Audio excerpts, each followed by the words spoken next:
বজাৰত সোমালেই যেতিয়া এই ৰঙা তুলতুলীয়া পকা ভোট জলকীয়াবোৰ দেখা যায় ন, আনি একদম খাওঁ খাওঁ লাগে। অৱশ্যে মই খাব নোৱাৰোঁ, ভোট জলকীয়া নালাগে, অকণমানি কেঁচা জলকীয়াটোকে মই খাব নোৱাৰোঁ। তথাপিও আচাৰ বনাই ভাল লাগে, মানুহজনে খাই ভাল পায়। সেইকাৰণে 400 টকা কেজি হ'লেও কিনি আনি আচাৰ বনাই ফিটিং। এতিয়া আৰু পকা ৰ'দত দি আচাৰ খোৱাৰহে বতৰ আৰু। কি দিছা? বগা সৰিয়হ।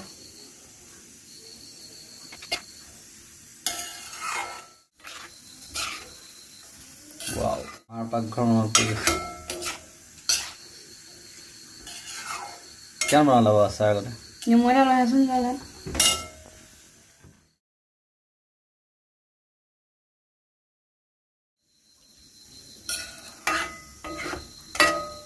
এতিয়া কাইলৈৰ পৰা পূৰা কাঢ়া ৰ'দত দি আৰু অলপ কেঁচা তেল দি দিম আৰু খাই দিব পৰা হৈ যাব। ইয়াত এটা ৰিক্স